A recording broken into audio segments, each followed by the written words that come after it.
Prisons. Let's face it, gang, nothing captivates the imagination like involuntary confinement. From governments at all levels to habitual criminals to those BDSM freaks who will never know what true love is. Holding and being held against your will is very much a thing on this planet. There is apparently a very specific genre of criminal whose life goal is to not get money or revenge, not even escape from prison, but to build the world's worst Airbnb. H. Holmes famously turned his Chicago property into what people later called the murder castle, with hidden rooms, trapdoors, and spaces designed less for the Japanese ideal of feng shui and more for the Japanese standard game show, a thing of nightmares. On previous shows, we've discussed Colleen Stan and how she was held captive for 7 years by Cameron and Janice Hooker, much of it under a bed in a wooden box. Elisabeth Smart was abducted from her own bedroom and kept under the control of her captors for 9 months. Amanda Berry, Gina DeJesus, Michelle Knight, they were imprisoned for years inside a Cleveland home by Ariel Castro, right in the middle of an ordinary neighborhood where people walked by every day. His neighbors used to eat ribs with that dude. And then there's Josef Fritzl, the man who looked at all of that and said, Halten mein Bier, because he speaks German. For 24 years, Fritzl kept his own daughter, Elisabeth, imprisoned in a hidden basement beneath the family home in Austria. He built secret doors, concealed rooms, and a private underground prison so elaborate it sounds like the plot of a horror movie. A horror movie that would be rejected for being too unrealistic, except that it is real. Tonight we're talking about captivity. What kind of man keeps his daughter downstairs all her life to satisfy his bizarre God complex? The obsession of control, the absolute delusion of these people who decide that they don't just want victims, they want permanent ownership. Why do so many creeps dream of keeping human beings like trophies? Why is the fantasy never, let's be normal? Why is it, let's build a dungeon? This is the story of Josef Fritzl, and unfortunately, it only gets worse from here.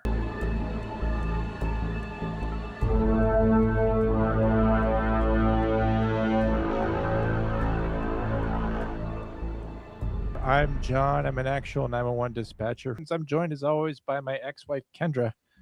Just kidding. She's gone. She accidentally spilled some seed on her while feeding some ducks, but unfortunately, a passing California condor carried her off into the wild blue yonder. Probably soon to return. We're hoping that things go well. Joining me now instead is one of our mega fans from down under. That's what we call Australia. Christy is here now. Christy, it makes sense that you would be here in a crossover episode between Hard Time and True Crime because you're Australian, which means all of you kind of are prisoners in a way because of your politics. You have no freedoms there. You cannot own a gun.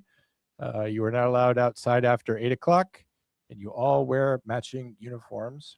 And you're all descended from criminals, so you've all been in prison since forever. That's how you got to Australia. Welcome to the show. Hello. Hi. Everything you said was accurate. You have to say good day, mate. That's what people are waiting for. G'day, mate. There you go. Now it's truly Australian, which reminds me the show is brought to you by the Outback Steakhouse. And, of course, Ghostbed. Sleep so good it's scary. Make sure you go to ghostbed.com. Use the offer code Wolfpack. You could save, I don't know, like 15 or 20% or something. All day long as a first responder, you're out there busting your ass, saving all kinds of people who will never be grateful for your help. And you need to come home and you need to get good sleep. Well, you're going to do that in a ghost bed with adjustable frames, with cooling technology, and everything that you need to get Christopher Nolan Inception-like sleep, where you're going into multiple layers of sleep. You'll even have dreams of being asleep. That's how good the sleep is. Go over to Ghostbed, use the offer code Wolfpack. Let them know that Eric Tansey and the gang sent you, and that they should start writing checks to failure to stop again. That would be nice, because we could go back in business if Ghostbed would start paying some bills. Also, Factor meals. If you're hungry like me, but you're not a chump like so many who go out to eat or buy food from the grocery store, you have Factor meals delivered to your home, reverse trick-or-treat style. That's right. As many times a month as you want, even breakfast, even smoothies. You can go to Factor 75, use that same offer code, I guess. And you can tell Factor Meals what you like. If you like asparagus, if you like beans, if you like corn, whatever you want. I don't know if they're in Australia, and I don't know what kind of food Australians eat, Christy. What would you want from Factor Meals if you could have that delivered to your house? Just meat. Just meat. See, the problem is Just she meat. can't get that because a helicopter would take off from the United States and I would have to flip over, do a complete barrel roll in order to land at her house, which is an extremely dangerous maneuver. So Factor Meals not yet delivering to Australia, but perhaps someday we will get there. Also, Gatekeeper Coffee. It's a coffee company that was started by correctional officers, so it's just perfect for the show, I guess. You've pictured here is the delicious Mexican chocolate. Are you guys aware of Mexico? Yes. Yeah, we are.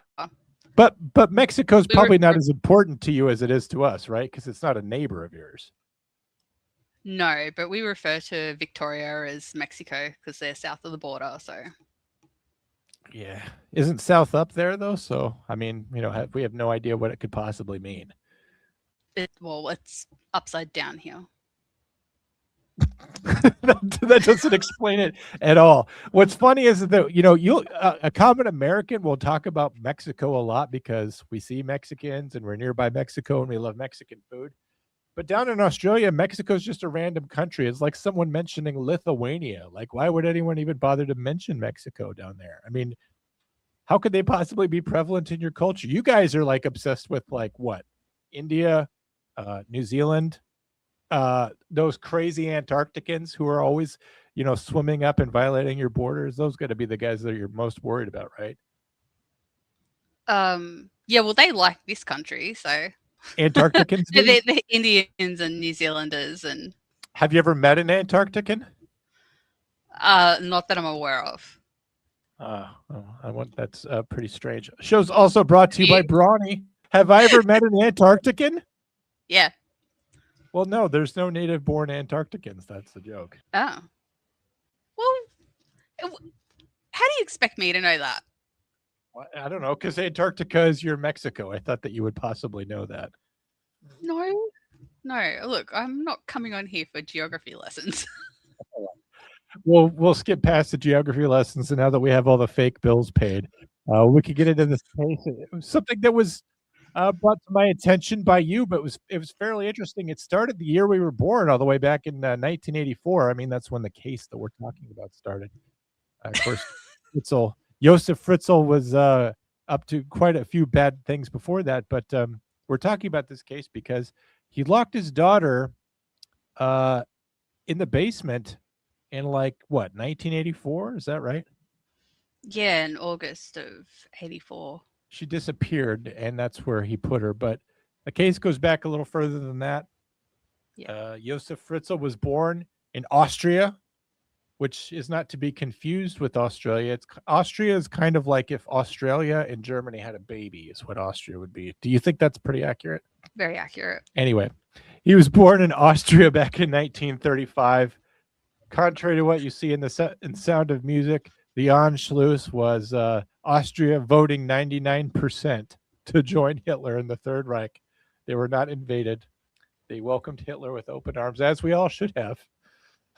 But suffice it to say that Josef Fritzl was born at a very bad time. I think his father ran away from home. That would have been Josef Fritzl Sr. His mother was an alcoholic, beat him up something fierce, treated him terribly. And this was a bright boy. He ended up becoming an engineering student. He did well in some classes once somebody started to invest a little bit of time in him. But it started off from a pretty early age, didn't it? Josef Fritzl was kind of a creeper, wasn't he? Yes, it did. Just to go back, though, to his father and that, like, he was an alcoholic, and he was the one who abandoned Joseph when he was about 4, and his father died during World War II.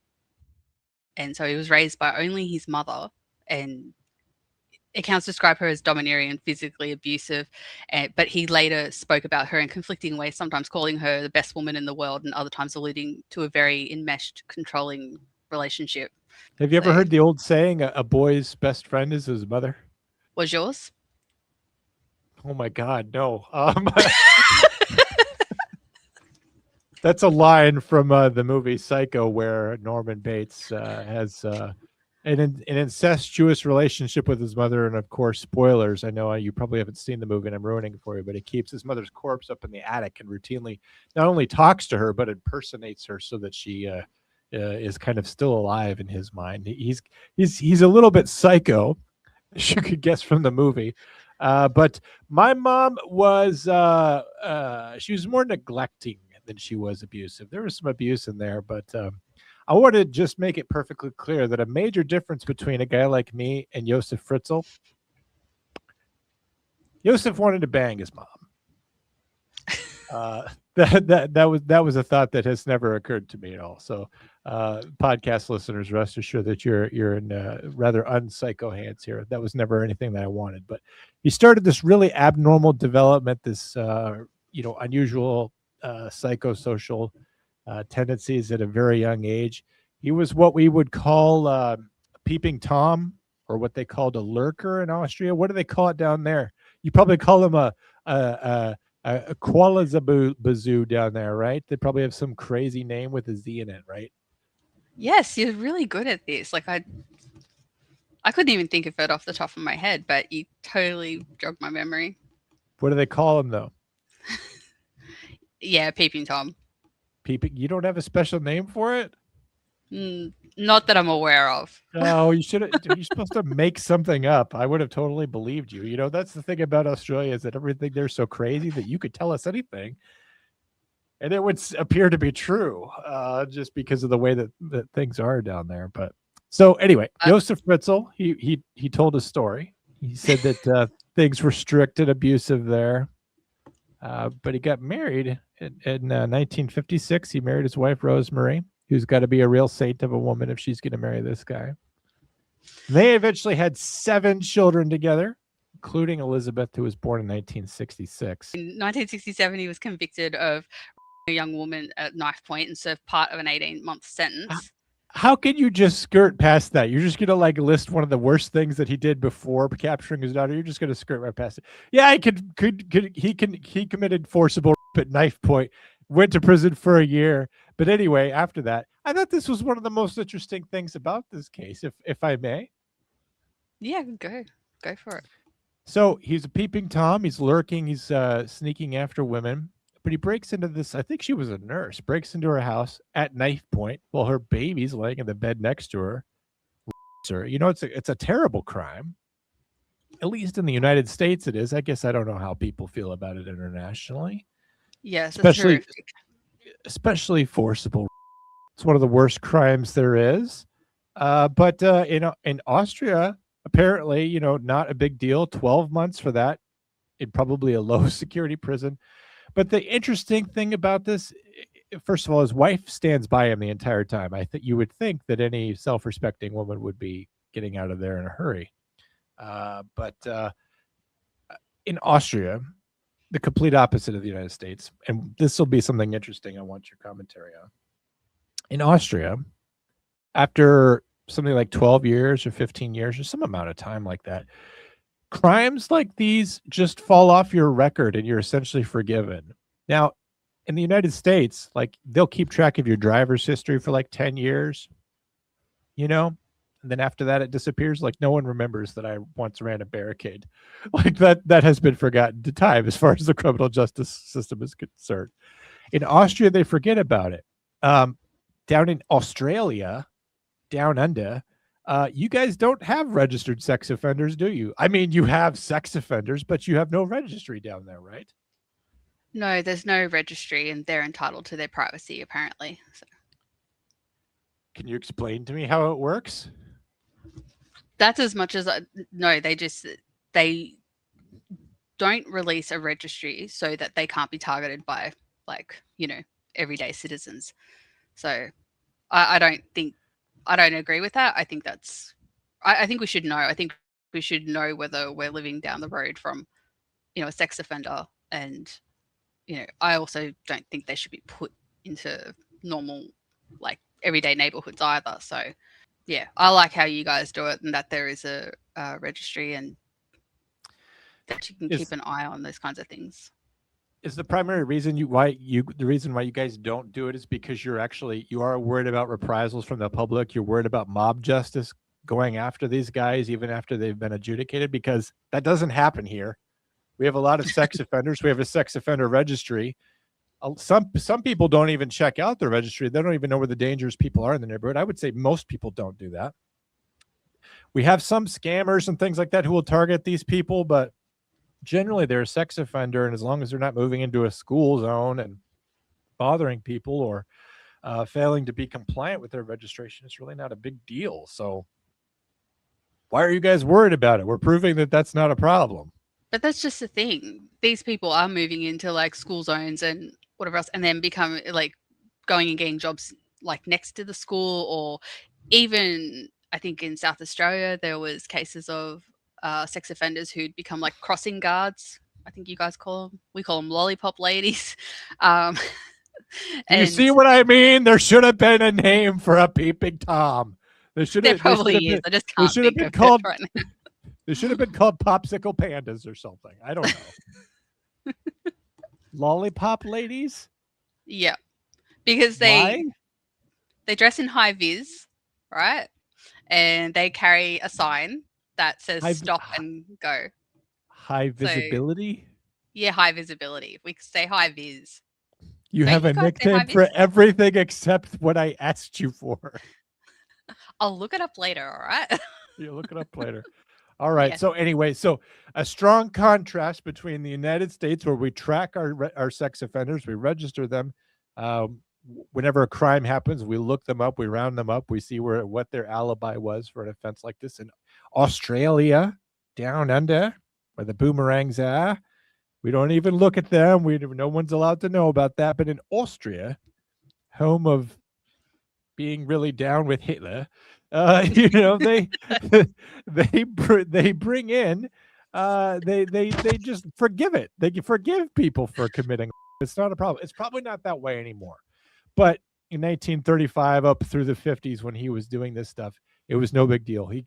And this is a very big deal to me, because if they had had a system like the United States or even like Australia's, modern Australia's today, it's possible that they could have prevented this. I know that the mentality around sexual assaults throughout the 20th century changed over time. It used to be the case that a woman reporting was just a woman who changed her mind. It used to be that a man who abused children, that he could be cured with, inpatient therapy in a nut house, 18 months, wash him out, rinse him out, and he's good to go. He could go back and become a teacher again. But this guy committed one of the most vicious felonies that our elite squads of detectives investigate. And years after he did this, it was all over. So that was in 1967 that he was convicted of doing that serious sexual assault against that woman. He served about a year in prison, and it came off his criminal record. He lost his job, of course, but with his wife standing by him and with everything else disappearing, it wasn't a big deal. By the late 70s, family members reported that he became increasingly abusive and controlling at home. Of course, they're only saying this after the fact. They're not telling anyone in the 70s. They're saying it now after he's already been captured. Elisabeth states that at this time, her father, this is when he began to abuse her. As we know, fathers who abuse their own children, their progeny, they don't start that when they're adults. They don't wait till they're sexually mature to start doing those things. Unfortunately, they do their children while they're children, and it's pretty disgusting. And Josef Fritzl is definitely one of those, one of the worst people there is. And Elisabeth grew up in this household, and she had sisters, and she at about the time 1984 when things suddenly changed for her, she was announcing plans to move away. I think she was going to move in with her sister in another town, possibly. And Joseph all of a sudden realizes that his daily opportunities for afternoon delight, keeping it in the family, as it were about to go away. So he decided to take control of that situation. So why don't you break down for me what happened in 1984 when Elisabeth Fritzl's life changed forever? Well, he decided this after she'd run away with one of her friends, and she was caught by the police. So she ran away to Vienna, and the police brought her back. And from what I've researched, it said that that could have been the turning point where he decided that he was going to keep her, like lock her downstairs. So it was on August 28th, 1984, that uh, Elisabeth, when she was 18, he lured her down to the basement under the pretense of helping him like hang a door and some other projects. And he used an ether soaked cloth to knock her unconscious. He handcuffed her, locked her inside from that moment, and she was his prisoner. He told the rest of the family later that the police that she had run away this time to join a religious sect. And over the years, he forced her to write letters and no contact with the family. And that was a big part of his cover, is that she wasn't down in the basement, that she was out there somewhere, being a difficult child, like she was in her youth, somebody who was out there but refusing to turn home. So I just I guess I got to ask you, what would it be like for you if you're going down to the basement and all of a sudden you just never leave again? It's got to be abject terror. I couldn't even begin to imagine. It'd be awful. I mean, how, like, honestly, how she didn't end up ending her own life in some way is beyond me, because that would have just been absolute Yeah, that's terror. actually a really good point, because a lot of people in jail do kill themselves. And these are people who are facing levels of confinement that are not underground. They're not permanent. They're not at the hands of their father. They're not being repeatedly uh, over and over again. And this was a true dungeon too. I mean, he did build this, and it's kind of a complex structure underground where there's multiple doors to get in, and then there's this like a secret Scooby Doo bookcase opening, and you got to go down the stairs. And but the room that she was kept in, there was a couple bedrooms, and there was kind of a little eating area. But I think the ceiling was like less than like 6 feet tall, or like 2 meters for you. I'm trying to describe feet for you. It's very difficult. I know that I you, understand. I know that you being extremely short would be very, very comfortable down there. That it would not pose any kind of a problem for you. But for me, I wouldn't even be able to stand upright. I can't imagine, like, when I get on one of these little airplanes, to fly to like a local airport or whatever, and I can't stand up for 2 hours while I'm on the flight, I go insane. I usually have the pilot will usually get me with the ether and handcuff me, just to keep me subdued for the rest of the flight. But I can't imagine like living down there all the time, never being able to stand up. Of course, it's possible Elisabeth was shorter than me, but it doesn't matter. She doesn't get to see the sky. All her food is brought to her. She doesn't get to see her family members who are upstairs living in the same town and coming over, and visitors and all these things. Uh, but it wasn't just that wasn't the only thing that happened to her, just being kept down there. Of course, her father would come down there and visit her and do some of the most terrible things to her. Isn't that true? Yes, it's true. He went down there and repeatedly to, like, over the years, like between 1988 and 2002, she became pregnant 7 times during that, and one of her children, a boy named Michael, died shortly after birth. Like, he had breathing difficulties and neglect. So I imagine that you probably have some difficulties right out of the gate, because the child's a product of incest, right? Like, you're probably dealing with birth yes, defects and other problems like that. But of course, the baby's not receiving proper care. Babies also need vitamin D. Babies need sunlight. Babies need these things. And so the first baby, Michael, was born, and uh, this is actually really important to the story, because you'll see that Josef Fritzl has one of his own grandchildren in peril, and he under responds to that danger. Instead of being a responsible person, of course, how could he be? He's locking up his own daughter in the basement. He allowed this child to die, and he incinerated the body. And I don't know how you do that. I don't know how you could put your own grandchild into an incinerator or into a fire and treat it like it's nothing, and then not care.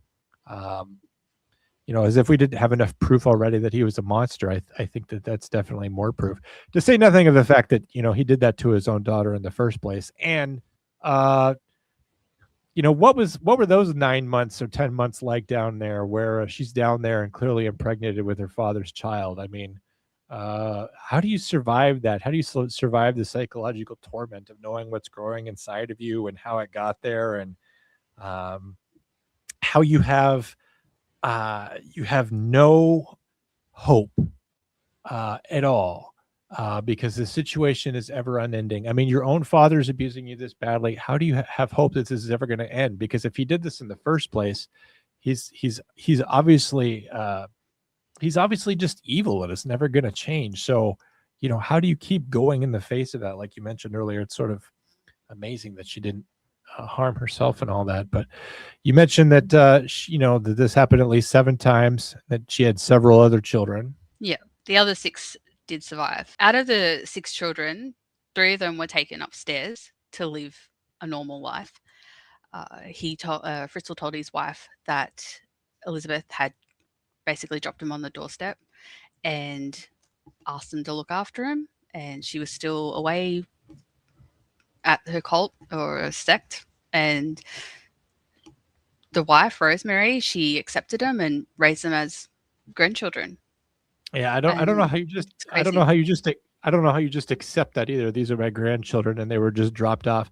I mean, for it to happen one time, that's one thing, but then like it just keeps happening. I know.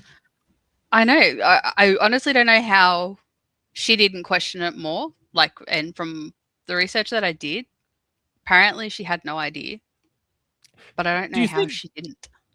do you think that maybe she did have some idea that something was wrong? Maybe she didn't know that her own daughter Elizabeth was like in the chamber in the basement, but like Josef had to have gone down there and asked for privacy and that he not be bothered. I mean, like, wouldn't you become weirded out by that your husband's down there all the time? Or, like I said, you had to go through several locked doors to get through there. That's a little strange. And then, Rosemary she was never concerned or interested in anything that was going on in the basement. I mean, there's not a room in my house that I haven't been in. You know what I mean? But she's just oblivious to all this. She's blind to all of it. Do you think maybe she had an idea of what was going on and she knew it was bad and she figured for her own safety, maybe she ought not look into it. Maybe she thought Elizabeth was being held captive like somewhere across town or something. Or maybe she just knew something was wrong, but she didn't know what. I don't know how she didn't question it, especially if she can't get in there herself. Like, that's same here. Like, I've got access to everything. I'd be totally questioning if there was locked rooms that I wasn't allowed to get into. So, but she always maintained that she had absolutely no idea what was happening in the basement, and she believed the story about Elizabeth running off. And when the 3 babies suddenly appeared on the doorstep, she accepted them as abandoned grandchildren and raised them lovingly. After the arrest, the investigators in the court largely accepted her account and she faced no charges. But, she described herself as submissive and fearful of Joseph. He dominated the house completely. Finances, rules, decisions. Some people find it hard to believe over 24 years that she never noticed like extra food disappearing or the strange construction sounds or, his long absences, like you mentioned, in the basement, or any unusual noises.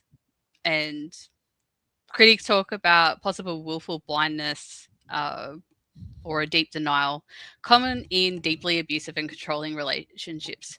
And her own sister later portrayed Rosemary as terrified of her husband and someone who tended to look the other way to keep the peace. And after everything came out, Rosemary reportedly visited the cellar for the first time to retrieve some items and broke down. And then she divorced him. So It's just amazing that went on for 24 years. I mean, she went down there as she was like, 17 and she came out at essentially what, age 40 or so. yeah. Think about all the things that in her life that she missed. And that's a long time to be down there. The culture changes, technology changes, the world changes. And so it's not as simple as, we'll talk about how she ended up getting out of that situation.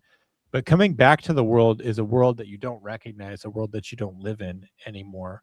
And it's not as easy as just resuming life, because not only are all your all your social relationships trash, especially the ones with your family.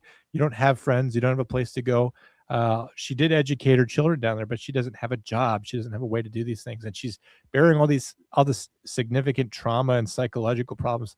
Like, she'll probably never be a normal person in her life, even though I think she is getting help now. But I wanted to just do a brief rundown on a few of the things that you missed if you're going to be in a basement between 1984 and 2008. The Chernobyl disaster, in Russia that ended up being a huge part of the Soviet Union collapsing. That's also something that happened. Like the whole Cold War ended while she was there. The Space Shuttle Challenger blew up. That's huge in America. I know that you guys don't care about that down there in Australia.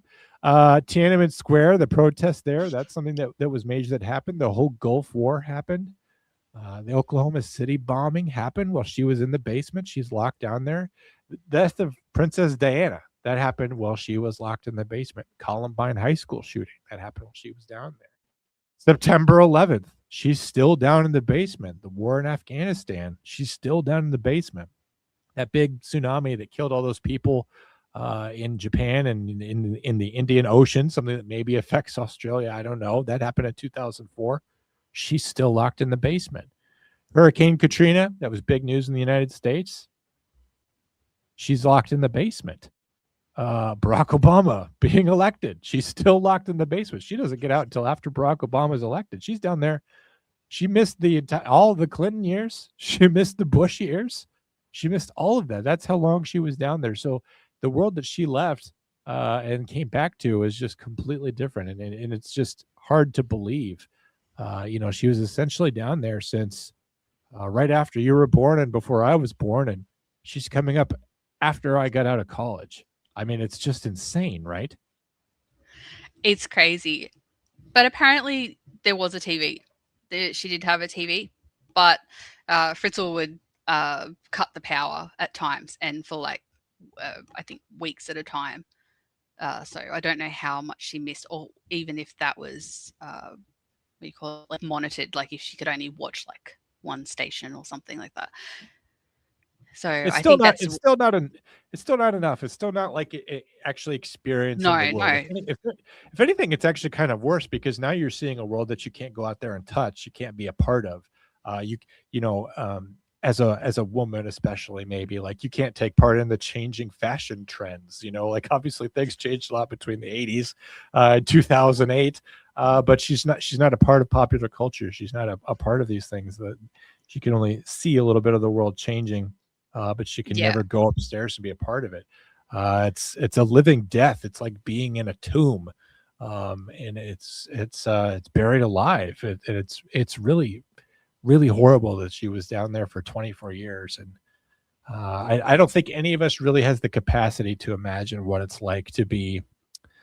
I mean, I would say the common person doesn't know what it's like to be held in like a regular prison for 24 years. Doing that long a term, because at least you're still going outside. You can still see the sun. You can still visit with your family. You can still make phone calls. You don't really get to take place in popular culture and do things that you want to do. But she's down there and she doesn't even have sunlight. I just can't imagine. But things finally turn around in 2008 after 24 long years. Her daughter Kirsten, I think, is the oldest child that still lives in the basement. She becomes critically ill. And I guess Elisabeth pleads to Joseph to take her to the hospital, right? I mean, how do you do that? How you like, well, your first son with me died, but now, we're looking at this happening again. Do you think, how do you approach that conversation? Was she pleading with them? Do you think Joseph was maybe motivated by the fact that he would have to dispose of an adult-sized body? Like, what happened? Yeah, I think that was part of it, having to dispose of like an adult size body, as you said. And I think from what I've read, Elisabeth, she begged and pleaded to take into to the hospital, and thankfully, I mean, it's such a bad thing happened in that aspect, but that's what brought everything to light, where everything started to unravel for him. And Kirsten, she fell critically ill with severe infection, kidney failure, which was probably, caused by the years of the poor condition and lack of proper nutrition and medical care. And she became unconscious and started having seizures. And that's when Elisabeth begged him to take Kirsten to the hospital so she didn't die down there. Strangely, Elisabeth is also able to talk herself into also going. I imagine that if you've got Kirsten at the hospital, and she's clearly been a victim of abuse. I think anybody would be able to recognize that this, young girl has been living downstairs her entire life. She's not at all normal. She's having seizures and whatever else. They want the mother, so Elisabeth goes there, and I think that the idea is that Elisabeth was going to continue the hoax that she was living somewhere and take responsibility for or somehow her daughter being ghostly pale and malnourished and all this. And I think maybe Josef hoped that he would still be off the hook for this, like maybe blaming the religious convent or something. What's crazy is that Colleen Stan, someone we talked about on True Crime before, she did get out and she actually came back. She was being forced to live in a box under the bed. So, that it maybe Josef thought that he had complete psychological control. Maybe Elisabeth promised to do these things. Maybe Elisabeth said she would take the blame. Maybe Elisabeth said she would make it all blow over. Particularly if there's other kids down there in the basement that are, I guess, possibly being held hostage to this.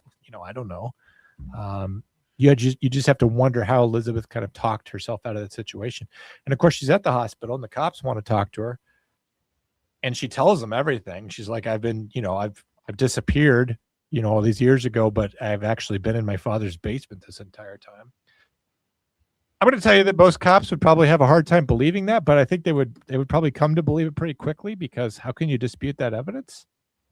You can look at somebody and tell that, something's wrong if they've been down in the basement for 24 years.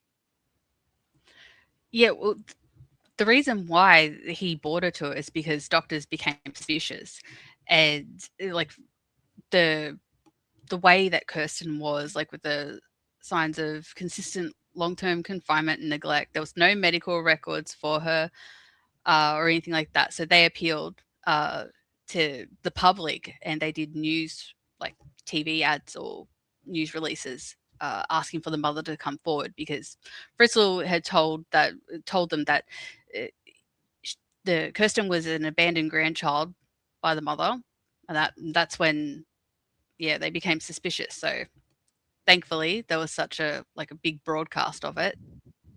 He brought her to the hospital, and she stuck with the story for a little bit, but then when Fritzl left her side, that's when Elisabeth told everything that had been going on. That makes sense. It's just crazy. As a victim, she's not going to feel free to speak into the clear until he's gone. But in 2008, in April, Josef Fritzl was arrested. The DNA testing confirmed that he's the biological father of all of his grandchildren. And he ended up being charged with a lot of major crimes, including, what we would call false imprisonment, abuse, coercion, incest. That's a big one. And the responsibility for the dead infant, which is probably, is one of the more shocking crimes. It's probably one of the ones that carries the least sentences. But what's terrible is, so this guy was born in 1935. He's being discovered in 2008. I believe he's alive to this day. It's 2026. He's he's about 90 years old. There's nothing that the European system can do to him, because on even a few of these charges, even one of the lesser ones, he would be sentenced to life in prison because he doesn't have that much life left. What's shocking is that at his age in 2008, he probably doesn't have 24 years of prison left. So the damage that he did to his daughter Elisabeth and his children/grandchildren, it can't even be equalized. And I guess that's one of the things that frustrates me about the system in Europe. And I think at one point, while he was being adjudicated, he was released on his own recognizance, meaning he didn't have to stay in jail while they were sorting that out. Practically, that makes sense, because you don't want the people to be paying for him to be staying in jail if he doesn't pose a hazardous risk to the public. Like, he's probably not going to go out and capture somebody else as an old man and force them to live in his basement. Probably not going to happen again. But the outrage of it. You don't want this guy out in the community. You don't want him taking a single breath of free air because of his daughter being down there for 24 years. But now, he's in prison. He's old. He's senile. He's still being treated better than his daughter ever was. He can still go outside and see the sunshine when he wants. I guarantee you that a prison in Austria is cake time compared to anything he would be doing in the United States. I don't know what prisons are like in Australia. I only know how they used to be, where you guys used to have to like wear weird hoods and you weren't allowed to talk to each other and stuff, which I think is great. Um, but it's just it shocks the conscience, that he could never be fully equalized just because of how he was caught so late. But he eventually pled guilty, admitted everything for all the good that is, and he's in a secure psychiatric prison unit. So I guess even though he never claimed a mental disease or defect, they're still kind of they give him the padded cell and all that. Well, he was in a psychiatric facility, and then in 2024 he was moved to a regular prison after the courts determined he was no longer posed the same level of danger due to frailty. His lawyers have made multiple attempts at parole or transfer to a nursing home, arguing he's no longer a threat.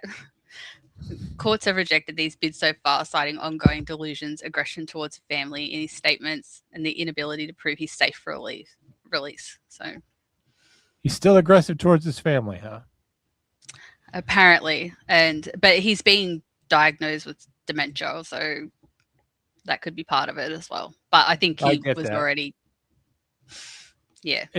It's kind of too bad. I would prefer to see this guy go straight to rape him in the ass prison, which is a very American concept of prisoning. But you know what else would be good? And liberals like this. They call it restorative justice. Well, bear with me. I'm going somewhere good. You're laughing too early. The joke hasn't happened yet. So a liberal's idea of restorative justice is a way of not getting revenge and not punishing, but reestablishing some fruity gay ideal of harmony between victim and offender.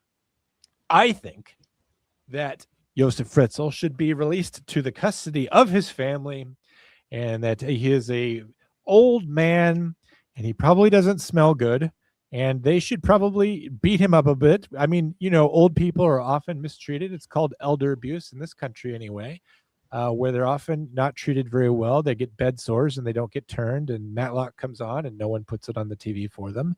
And they have to eat various gruels, and they're forced to spend their days sorting various powders by grit, or polishing gravel for aquariums or something. I think he should just be released to the custody of his family, and I think the family should fucking decide what happens to this guy. If Elisabeth wants to lock him in some sort of dungeon down in her basement, I think that would probably be fine. But she probably doesn't ever want to see his face again. So I don't know. What would you do? What would you prefer? What would be the outcome that you would want to see for Josef Fritzl? Oh, to suffer as much as possible. Like, what does that mean for you, though? How much suffering is as much as possible? What does that mean? Like, he gets put on the rack? Does that mean he like has to pull around a plow all day? Like, yeah, I think all those like that, like drawn, on the rack, like waterboarded, like all those kinds of things, and then end it with really Vlad the Impaler, like how he used to like sit people on those stakes. Yeah. Too much? I want you to pick up your camera right now and show me the downstairs of your basement. We just have to make sure that you're not one of those. Sure I don't have a basement. It's okay. Yeah, are basements not at all common there, or what? No, they're not common here. Is it because you live close to the ocean, or is it you just don't have them at all? No, it's rare. I think the only places that actually have basements are like really rich people who build them for like their 50-car garage kind of thing. Like that's the closest you'll get, but it's not common here. You go into my house, it's the ground. That's it. I'm in my basement. I'm in my basement right now. Rub it in. Aren't you lucky? It's just a room underground. It's slightly cooler than upstairs, I guess. So it's nice to be down here in the summertime. It's not as finished as upstairs. You'll see the occasional exposed beam. It's not that big of a deal. I think you guys are just lazy. You just don't want to dig them. I don't know why it's not a thing here. Kind of wish it was. Not that I'd have anything down there that I shouldn't. Like there would be no stakes and You're just like, People I have to imprison people at ground level. You have no idea how inconvenient that is. Their screams are heard from outside. I got to explain to the postman every day that I'm just a true crime aficionado and I'm watching Unsolved Mysteries or something. The screams are just from a movie. Yeah. All right. Oh, Well, goodness. I appreciate you teaming up with me on this revival episode of True Crime, I guess. Not a problem. It's fun. Yeah, it ain't quite like the old days, but you know what they say about the old days, they'll never come again. This podcast will probably never be monetized again. Ghostbed, where are you? You gave up on us. You never know. You never know what can happen. What was your favorite episode? Of which? Like true crime? Yeah. Oh, goodness. I liked them all. There was I can't remember her last name, but Sarah Ann Wood. That's it. That was You don't like unsolved cases though. That was probably the biggest unsolved case that we ever talked about with Sarah Ann Wood. I know, but I make exceptions for some podcasts, so. But I don't like the fact that having the mixture, so you've got your solved and like unsolved ones. That's fine. I can't do totally like just all unsolved. It will drive me insane. You're missing out. We actually had quite the. We would either do like unsolved disappearances, or we did like family annihilators. Those were like the two major things that we always did on the show. It was always some family being completely wiped out or somebody disappeared. Yeah. There was that other one. I can't remember his name either. I'm terrible with that. But the one that he went in like on Christmas Day or Christmas Eve and he killed the Corvina massacre. He dressed up as like what you would call Father Christmas and we would call Santa Claus. We call him Santa Claus. Oh, I don't know. I just guessed. Wrong. I guessed wrong. All right. Well, perhaps I will see you again in the future, and I appreciate you putting in some diligence and some research on this, and perhaps that condor will come back with Kendra. Who knows? Maybe that'd be good. But probably not. All right, guys. Guns up, giddy up. The carpet straight out from underneath them. Sorry. Guns up, giddy up. We'll catch you back here next time. Not sorry, no. I didn't do it. I didn't stick that condor on her. All right.